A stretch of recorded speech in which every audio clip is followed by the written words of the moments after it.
Vamos dar continuidade ao estudo dos princípios administrativos ou princípios da administração pública. Neste bloco de aula, nós vamos tratar sobre os princípios da publicidade e também da eficiência, que são os dois últimos princípios expressos previstos lá no artigo 37 da Constituição Federal. Então, observa aqui no nosso slide. Então, nós vamos tratar primeiramente do princípio da publicidade. Então, nós temos aqui o sentido do princípio da publicidade. Então, sentido do princípio da publicidade. Divulgação oficial dos atos administrativos, ressalvadas as hipóteses de sigilo previstas na Constituição Federal. Então, divulgação oficial dos atos administrativos, ressalvadas as hipóteses de sigilo previstas na Constituição Federal. Dar publicidade aqui não tem nada a ver com propaganda.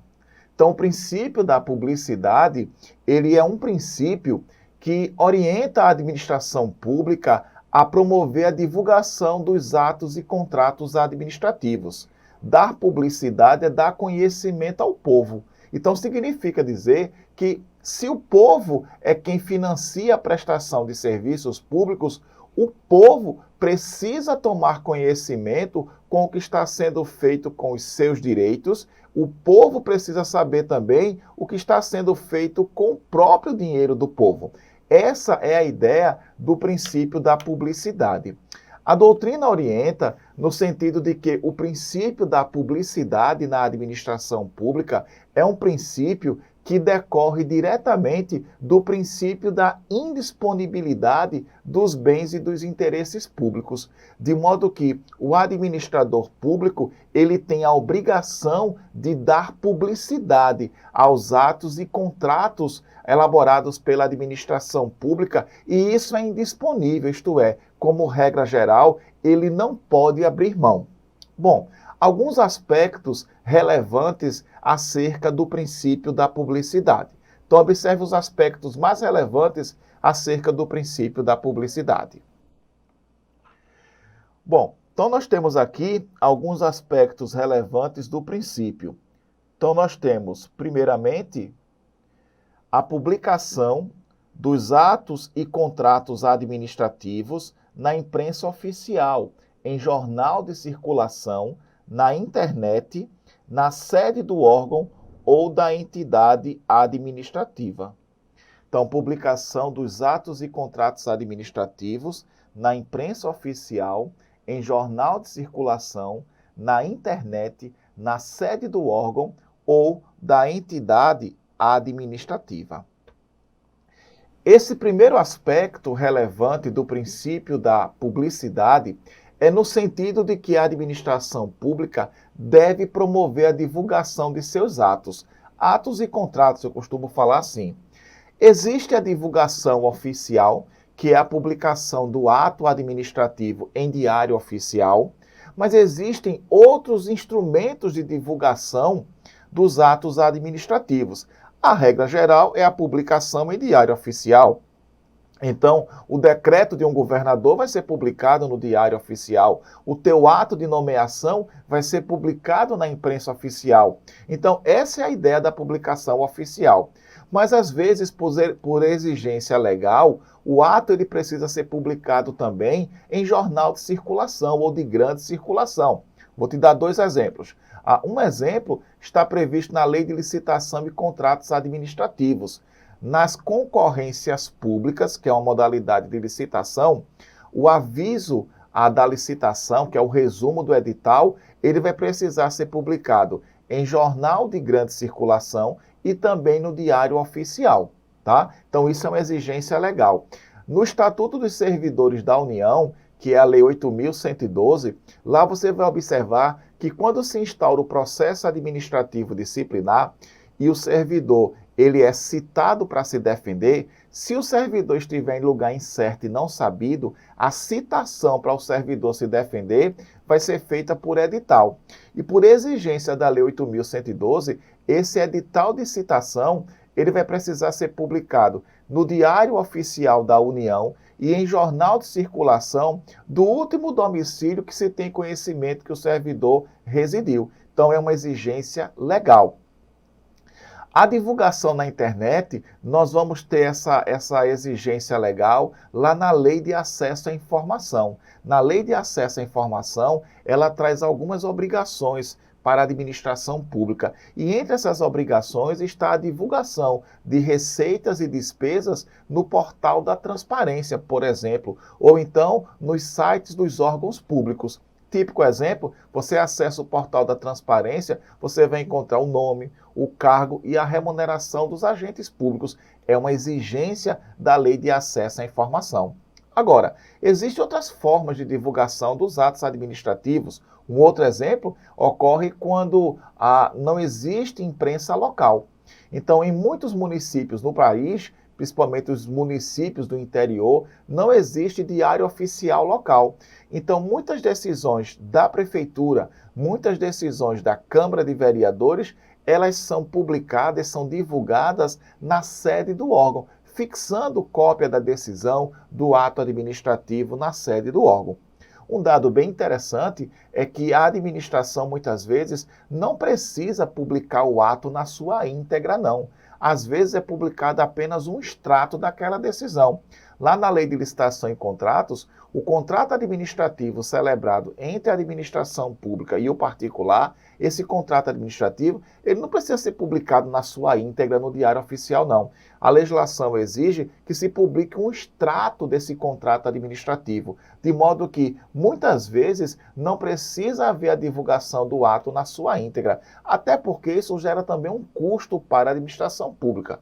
Logicamente, se o ato ou contrato administrativo não é publicado na sua íntegra, a administração pública deve oferecer um meio no qual a pessoa interessada possa consultar o instrumento na íntegra. Então, muitas vezes está lá o extrato do contrato publicado no Diário Oficial e o cidadão comum quer ver uma cópia do contrato na sua íntegra. E isso a administração precisa disponibilizar. Então, esse é um primeiro aspecto relevante acerca do princípio da publicidade. Vamos ao segundo aspecto relevante. Segundo aspecto relevante do princípio da publicidade é que a publicidade também significa dar conhecimento ao titular do direito. Então, publicidade também significa dar conhecimento ao titular do direito. Ora, se é o cidadão comum que está custeando a prestação do serviço público, como eu havia te dito, o cidadão comum tem o direito de exigir da administração pública que divulgue o que é que está sendo feito no âmbito administrativo.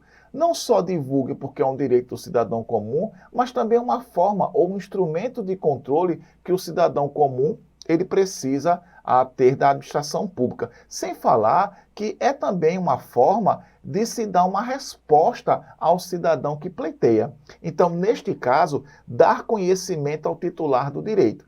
De modo que, típico exemplo, você entra com um pedido de aposentadoria numa agência do INSS. O atendente ele vai dizer, olha, aguarda a resposta em casa que a gente vai te mandar uma comunicação. Essa comunicação, ela normalmente vai chegar pela via postal com aviso de recebimento. Então, a partir do momento que sai uma decisão, seja atendendo ao teu pedido, seja negando ao teu pedido, e essa comunicação chegou até você, foi atendido ao princípio da publicidade. Então, se atende o princípio da publicidade, dando conhecimento diretamente ao titular do direito. E a partir do momento que o poder público dá conhecimento ao titular do direito, inicia-se também a contagem dos prazos para interposição de recurso. Então, da publicidade, além de se dar conhecimento ao titular do direito, inicia-se a contagem dos prazos para interposição de pedidos de recursos administrativos. Então, é outro aspecto relevante do princípio da publicidade. Vamos ao terceiro aspecto relevante. Terceiro aspecto relevante do princípio da publicidade é que a publicidade, ela também significa condição de eficácia dos atos e contratos administrativos. Publicidade também significa condição de eficácia dos atos e contratos administrativos. Bom, essa condição de eficácia dos atos e contratos administrativos significa capacidade de produzir efeitos jurídicos. Em outras palavras, atos e contratos administrativos se tornarão eficazes, produzirão efeitos jurídicos a partir do momento em que se dá publicidade a esses atos, a esses contratos administrativos. É a partir daí que começa a produzir efeitos jurídicos. Então, por exemplo, o teu ato de nomeação, ele vai ser publicado na imprensa oficial. A partir do momento que ele é publicado na imprensa oficial, você terá 30 dias para poder tomar posse. De modo que, se em 30 dias você tomar posse, você se torna servidor. Se decorridos os 30 dias e você não tomar posse, o que é que vai acontecer? O teu ato de nomeação será tornado sem efeito. Isto é, a eficácia do teu ato de nomeação só começa a ocorrer a partir do momento em que o ato de nomeação ele é publicado na imprensa oficial. É isso que está sendo colocado aqui para você. Outro exemplo é na Lei de Licitação e Contratos. O contrato administrativo, que é aquele contrato que é celebrado entre o vencedor da licitação e a administração pública, a Lei de Licitação e Contratos, lá no artigo 61, prevê que aquele contrato só se torna eficaz entre as partes, isto é, só se torna eficaz, só produz efeitos jurídicos entre a administração pública contratante e o particular contratado, quando um extrato dele é publicado na imprensa oficial. Então, a publicidade aqui não vai ser condição de validade dos atos e contratos, mas condição de eficácia dos atos e contratos administrativos. Quarto e último aspecto relevante, observa. O quarto e último aspecto relevante do princípio da publicidade é o da transparência da atividade administrativa. Então, transparência da atividade administrativa. Eu costumo dizer que talvez hoje esse seja o aspecto mais relevante do princípio da publicidade, o da transparência administrativa. O administrador público, ele precisa agir com transparência, ele precisa ser transparente. Isso por quê? Porque a transparência na atividade administrativa, ela vai viabilizar o controle da própria administração pública.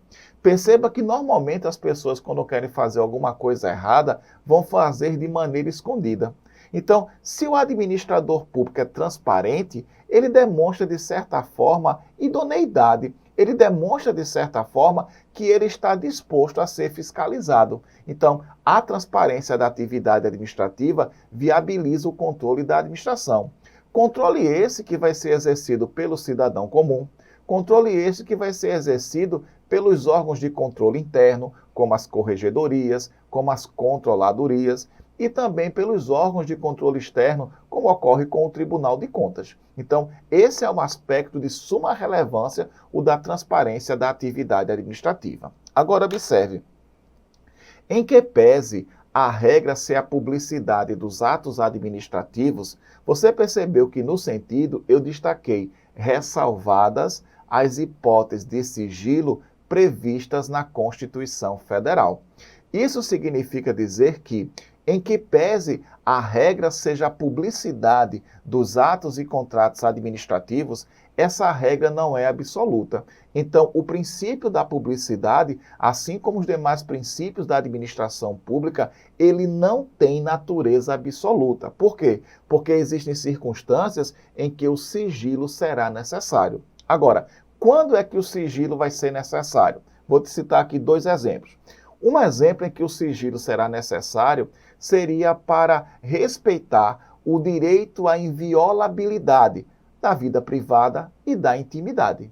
Então, o sigilo é necessário como forma de respeito ao direito da inviolabilidade da vida privada e da intimidade.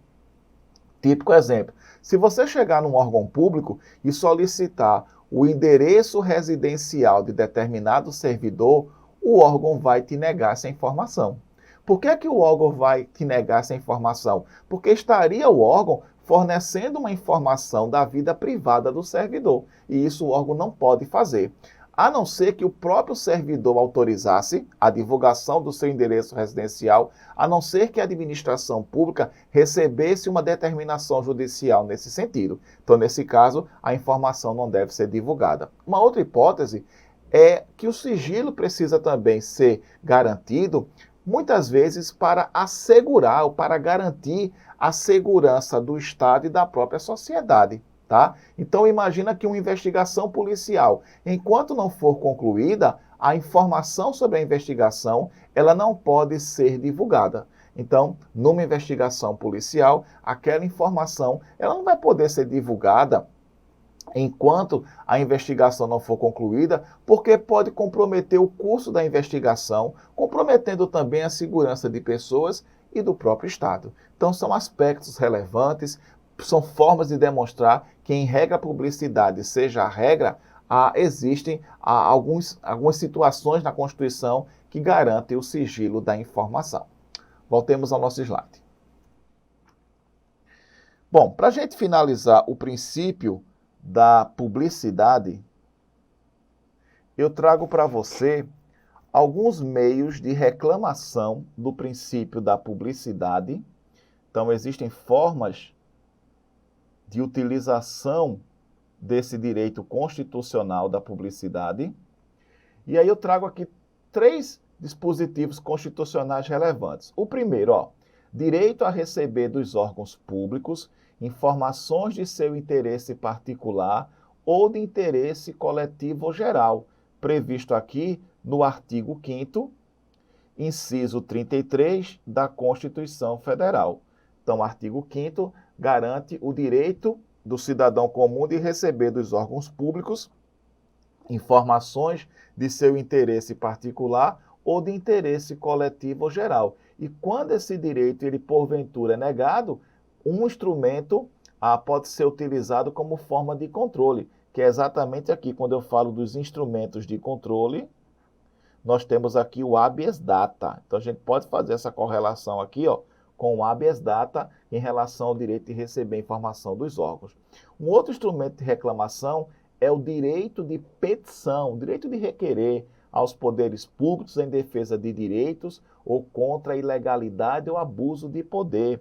Se esse direito de petição, porventura, ele for violado, artigo 5º, inciso 34, a linha A da Constituição Federal, se porventura esse direito for negado, é possível também a utilização de instrumentos de controle, como, por exemplo, o mandado de segurança, está aqui destacado, e até a própria lei de acesso à informação. Um outro meio de reclamação é o direito de obter certidões em repartições públicas para defesa de direitos e esclarecimento de situações de interesse pessoal.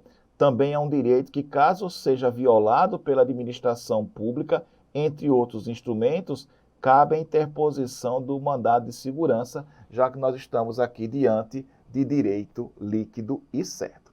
Então, são os principais aspectos relevantes acerca do princípio da publicidade no âmbito da administração pública. Vamos ao próximo princípio administrativo. Vamos tratar agora do último princípio expresso da administração pública, que é o princípio da eficiência. Então, observa aqui no nosso slide o princípio da eficiência. Princípio da eficiência. Bom, nós temos aqui a primeira informação, eu sempre começo esse princípio tratando dessa informação aqui. Esse princípio, ele não apareceu no texto original da Constituição Federal. Então, esse princípio, ele só chega à Constituição Federal de forma expressa a partir da emenda constitucional número 19 de 1998. Em outras palavras, o princípio da eficiência, ele não aparecia expressamente na Constituição Federal, lá em 1988. Quase 10 anos depois, ele é colocado como um princípio expresso da administração pública por meio da Emenda Constitucional 19 de 98, que foi a emenda constitucional que tratou da chamada reforma administrativa do Estado. Então, essa emenda constitucional, ela trouxe o princípio da eficiência, ou deu ao princípio da eficiência o status de princípio constitucional da administração pública. Então, foi a emenda constitucional 19 que trouxe esse status ao princípio da eficiência. Logicamente, se o princípio da eficiência não estivesse expresso na Constituição Federal, não significaria dizer que o princípio, ou melhor, que os agentes públicos não tivessem o dever de eficiência. Pelo contrário, o fato do princípio da eficiência ter sido colocado de maneira expressa na Constituição Federal revela-se tão somente uma preocupação do legislador constituinte derivado de chamar a atenção da máquina administrativa, dos agentes públicos, de maior zelo com a coisa pública, já que a sociedade há muito já reclamava a prestação de um serviço público de maior qualidade, um serviço público que realmente atendesse à demanda da sociedade. A partir da inserção deste princípio no aspecto constitucional de forma expressa na Constituição Federal, a doutrina e a jurisprudência convencionaram um sentido específico para o princípio da eficiência. Observe o sentido. Então, a doutrina, a jurisprudência passaram a convencionar esse sentido aqui, do princípio da eficiência. Então, ele está dizendo o seguinte, sentido aqui do princípio da eficiência. Obrigação de realizar atribuições com presteza, perfeição e rendimento. Então, nós temos aqui, presteza, perfeição e rendimento. Essa obrigação de realizar atribuições com presteza, perfeição e rendimento passa a ser exigido não só da própria administração pública, como e principalmente dos agentes públicos. Então, a realizar as atribuições com presteza, perfeição e rendimento passa a ser uma exigência da administração pública e dos agentes públicos. Ambos deverão atuar dessa maneira.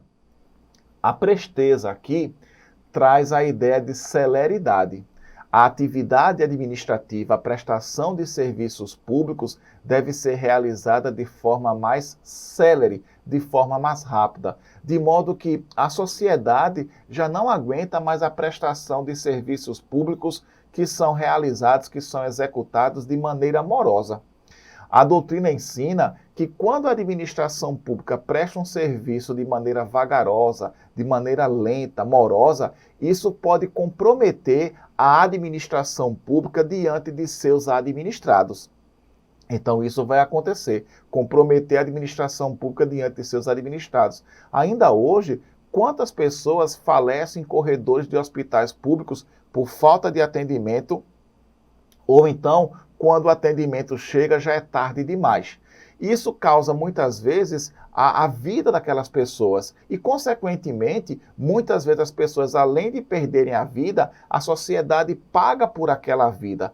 Paga primeiro porque financia a prestação de serviço público. Segundo, porque normalmente a família da vítima vai querer uma indenização do Estado. E quando o Estado é condenado a indenizar justamente a família da vítima, lembre-se que o dinheiro da indenização sai do bolso do contribuinte. Então, toda a sociedade termina sendo penalizada. Então, presteza. A ideia de perfeição é que o serviço público seja executado, seja prestado de maneira satisfatória e completa. Não adianta também o cidadão procurar um hospital público, ser atendido em poucos minutos, mas o atendimento é tão rápido que não se investiga qual o verdadeiro problema de saúde que tem aquele cidadão. E muitas vezes ele volta para casa e não tem a necessidade dele resolvida, não tem a demanda dele resolvida. Então, o serviço tem que ser célere, sim, mas a prestação desse serviço tem que ser satisfatória. A prestação tem que ser completa, então satisfatória e completa. Além disso, a ideia de eficiência traz também a noção de uma administração pública rentável. Se a prestação do serviço público ela é realizada de maneira rentável, o lucro ele será da sociedade. De modo que o rendimento aqui que se fala é o rendimento funcional. A atividade administrativa ser realizada de forma cada vez mais produtiva e menos onerosa. Se a atividade administrativa precisa ser realizada de forma mais produtiva e menos onerosa, isso significa dizer que é papel do gestor público se preocupar com a relação de custo e benefício. Ou seja, por que é que a administração pública muitas vezes gasta tanto e presta um serviço de baixa qualidade? Por que é que o gestor público não se preocupa de maneira constante com o desperdício de dinheiro público? Isso significa dizer que a ideia de eficiência na administração pública está intimamente relacionada à ideia de economicidade, a de se preocupar com o desperdício do dinheiro público. Então, isso é a administração pública eficiente, que se preocupa com a relação custo e benefício, que se preocupa com o desperdício de dinheiro público, que se preocupa com a economicidade. Vejamos uma síntese dos principais aspectos do princípio da eficiência na administração pública. Observa. Então, nós temos aqui, aspectos relevantes e aspectos esses, trazidos principalmente pela emenda constitucional de número 19. Então, nós temos aqui os chamados aspectos relevantes do princípio da eficiência. Então, primeiro aspecto relevante, conferir direitos aos usuários de serviços e estabelecer obrigações aos seus prestadores. Logicamente, se a sociedade reclamava ou reclama, na verdade isso não está resolvido não, reclama pela prestação de serviço de forma mais eficiente, a eficiência aqui tem esse propósito, conferir direitos aos usuários de serviços e estabelecer obrigações aos respectivos prestadores. Isso a gente vai encontrar fácil lá no artigo 5º, no parágrafo 3º desse dispositivo, nós vamos encontrar esse aspecto relevante. Bom, na verdade, no artigo 37, parágrafo 3º, perdão.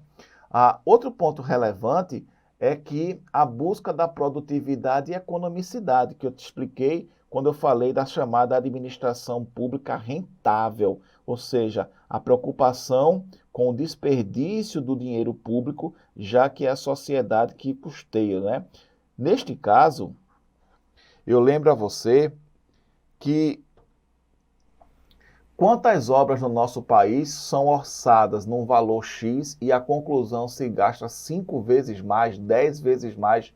Típico exemplo nós tivemos com a construção das arenas para a Copa do Mundo. Então ali muitas arenas foram construídas no mínimo com um valor 3 vezes maior do que estava previsto inicialmente, Sabemos que houve desvio de dinheiro público ali, sabemos que houve um gasto exagerado para a construção de uma arena, de um estádio de futebol, Então, isso é muito comum com rodovias, com ferrovias do nosso país. Enfim, é um papel do gestor público se preocupar com essa economicidade.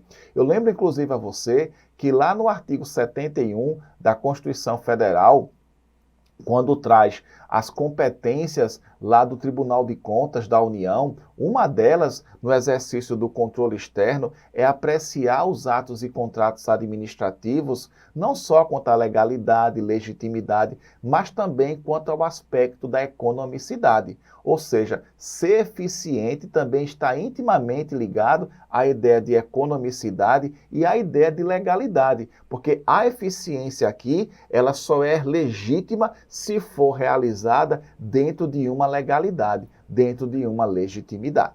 Vejamos outro aspecto relevante. A ideia de eficiência também está intimamente ligada à ideia de racionalização da máquina administrativa.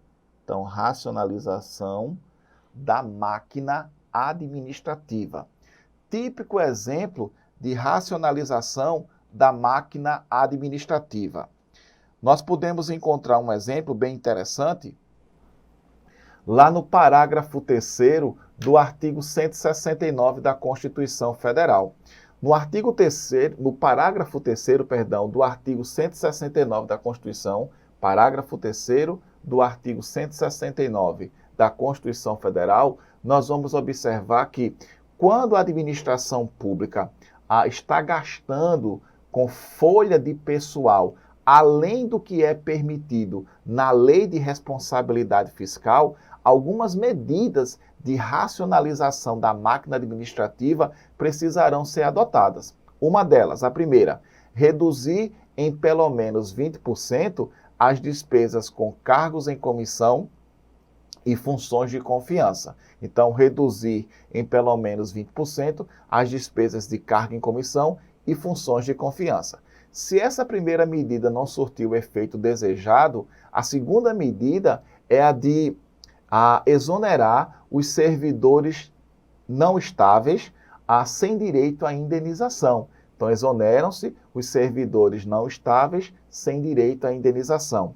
Já a terceira medida, que é a mais violenta, de racionalização da máquina, é a exoneração dos servidores estáveis. Neste caso, com direito à indenização, que não é lá uma grande indenização, é uma indenização que vai corresponder a um mês de remuneração por cada ano de serviço público. Então, é só para pontuar a ideia de eficiência também ligada aqui ao de racionalização da máquina. Vejamos outros aspectos relevantes. Observa. Outros aspectos relevantes do princípio da eficiência. Então, nós temos aqui: a eficiência orienta a administração pública a adotar um modelo de administração gerencial. Modelo de administração gerencial. Então, a expressão ou o princípio da eficiência chega de forma expressa na Constituição Federal para orientar o poder público a se afastar daquele modelo burocrático que emperra os processos e se aproximar de um modelo mais eficiente, da chamada administração gerencial. A administração gerencial é basicamente aquela administração que zela por resultados. Então, por que é que o hospital particular funciona e o hospital público tem tanta dificuldade de funcionar? Por que é que a escola particular funciona e a escola pública tem tanta dificuldade de funcionar? Existe uma série de fatores que dificultam, sem sombra de dúvida, a prestação do serviço público mais eficiente. Mas um dos fatores é o modelo de administração que se adota. Na iniciativa privada, a gente percebe que é muito comum se adotar um modelo de gestão por resultados. Isto é, se eu sou contratado por uma empresa privada e não mostro resultados a essa empresa, eu sou facilmente substituído, não é? Eu sou demitido e chega uma outra pessoa para o meu lugar. A ideia da administração gerencial também significa isso, ou seja, a administração por resultado. O servidor é contratado. Se ele não mostra a eficiência durante o estágio probatório, ele tem que ser exonerado. Às vezes ele adquire a estabilidade no serviço público e se acomoda. Aí vem a Constituição Federal e diz assim: servidor, mesmo você tendo a estabilidade, você poderá perder o cargo público por insuficiência de desempenho, cujos critérios objetivos serão definidos em uma lei complementar. Lei complementar essa que nunca chegou ao nosso ordenamento jurídico. Eu lembro até que em 2019 se ensaiou em agilizar essa lei que vai regulamentar a exoneração do servidor, a perda do cargo do servidor por insuficiência de desempenho. Mas a coisa parou novamente no Congresso Nacional. Mas existe essa necessidade dessa legislação para avaliar a eficiência do servidor. Vamos voltar ao nosso slide. Bom, os dois últimos aspectos aqui relevantes é que a eficiência ela tem que estar voltada. A eficiência tem que estar voltada, primeiro, para a forma de atuação do agente público, de quem se espera o melhor desempenho possível de suas atribuições, a fim de obter os melhores resultados. É por isso que o servidor passa por estágio probatório, é por isso que o servidor passa por avaliação especial de desempenho como condição de adquirir a estabilidade no serviço público. Só que não adianta exigir eficiência do servidor se a administração pública não lhe oferece instrumentos adequados para a atuação. Então, neste caso, um outro aspecto relevante está aqui, ó, no modo de organizar, estruturar e disciplinar a administração pública. Exige-se que este seja o mais racional possível no intuito de alcançar melhores resultados na prestação de serviços públicos. Em outras palavras, a administração pública também deve se preocupar com a maneira como ela se organiza, se estrutura e se disciplina. Não adianta exigir que o médico no serviço público seja eficiente se ele não tem condição de passar um exame adequado para o paciente, se o hospital não tem instrumentos para viabilizar a execução daquela atividade para o médico e para os demais profissionais de saúde. Essa é a ideia, esses são os aspectos mais relevantes do princípio da eficiência na administração pública.